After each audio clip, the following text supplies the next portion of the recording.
আসসালামু আলাইকুম রহমতুল্লাহি বরকাত। আজকে আমি যে বিষয়টা নিয়ে কথা বলবো সেটা হচ্ছে গণভোট। আজকে 14ই নভেম্বর 2025। গণভোট এটা বাংলাদেশে মানুষ এত বর্তমান প্রজন্মের মানুষ এত পরিচিত নয়। বাংলাদেশে একবার গণভোট হয়েছিল 1977 সনে।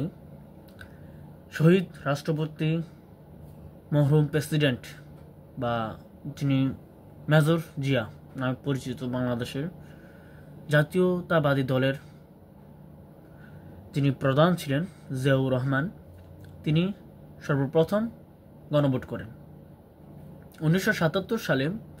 তিনি দেখলেন জনগণ তাকে চায়, বাংলাদেশের জনগণের একটা অংশ জিয়াউর রহমানকে চায়।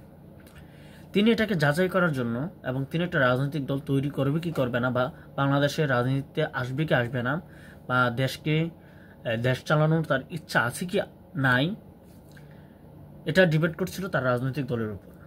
তখন তিনি বাংলাদেশে গণভোট করেন যে হা বা না, আমি জিয়াউর রহমান আমি কি সেনাবাহিনীতে থাকবো বা এবং তার থেকে রিটায়ার্ড নিয়ে অবসর জীবনে চলে যাব, নাকি বাংলাদেশের রাজনীতিতে থাকবো, বাংলাদেশের রাজনীতিতে যাব বা থাকবো বা রাজনীতি করবো। তখন তিনি গণভোট নেন।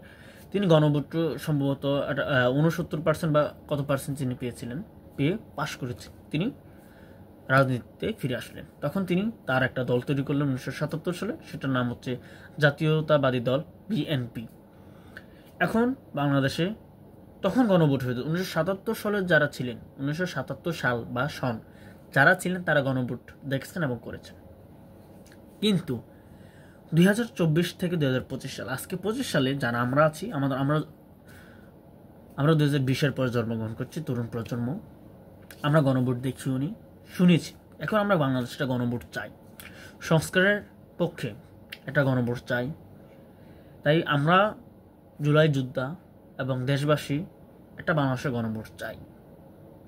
এখন গণভোটের এগেনস্টে বাংলাদেশের বৃহত্তর কিছু কিছু দল কথা বলে। কেন?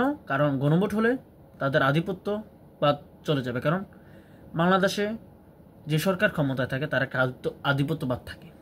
যে সরকার ক্ষমতায় থাকে তার সাঙ্গপাঙ্গরা দেশে চাঁদাবাজি, টেন্ডারবাজি, হামলা মামলা, ধর্ষণ, খুন করে, কিন্তু তার কোনো বিচার হয় না।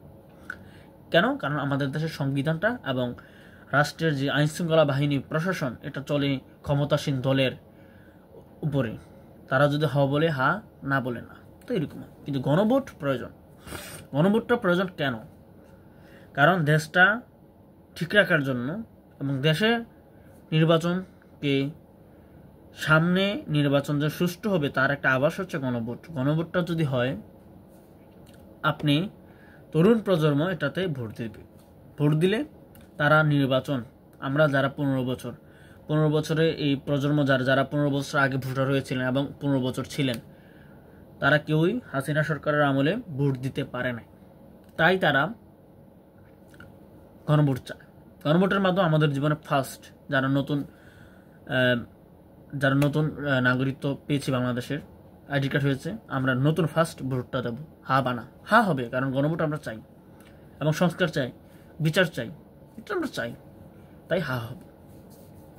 তো গণভোট প্রয়োজন এবং গণভোটের মাধ্যমে আমরা আসন্ন জাতীয় নির্বাচন সুষ্ঠু সুশৃঙ্খল হয় কিনা সেটাও দেখা যাবে। অন্তর্বর্তীকালীন সরকারের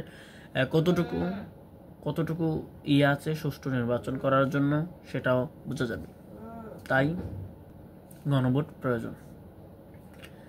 এখন আমাদের যিনি উপদেষ্টা আছে, প্রধান উপদেষ্টা, তিনি বললেন যে নির্বাচনের দিন গণভোট করার জন্য। আমি এই কথার সাথে তীব্র বিরোধিতা করছি। কারণ নির্বাচনের দিন কখনো গণভোট করা সম্ভব নয়। কেন?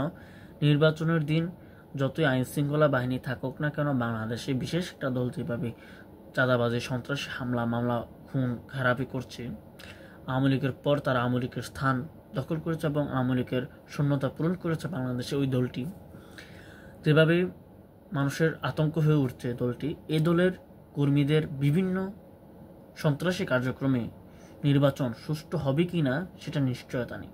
আবার ওই দিন গণভোট, এটা একটা মজার কথা, মজার বিষয় হয়ে যাচ্ছে।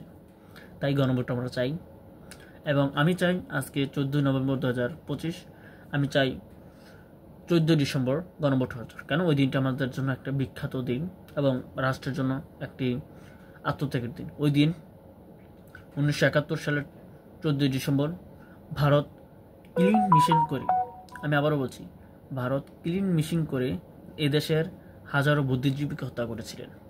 তো ওই দিনে গণভোট হলে খুবই ভালো হবে। আমরা চাই আগামী মাসে গণভোট হোক এবং আমরা তরুণ প্রজন্ম সেই নির্বাচনে স্বতঃস্ফূর্তভাবে অংশগ্রহণ করব ইনশাল্লাহ। এবং আগামী বাংলাদেশ কী হবে বা কোন দিকে যাবে পরিস্থিতি, সেটা নির্ভর করে অন্তর্বর্তীকালীন সরকারের বিভিন্ন কার্যক্রমের উপর। এবং তাদের কার্যক্রম খুবই উদ্বেগময় এবং অদ্ভুত লাগছে আমাদের কাছে। তাদের কার্যক্রম আমাদের কাছে ভালো লাগতেছে না, তাদের কর্মকাণ্ড কেমন জানি হয়ে যাচ্ছে। তাই আমরা চাই বাংলাদেশে গণভোট হোক এবং গণভোটের পক্ষে এবং হ্যাঁ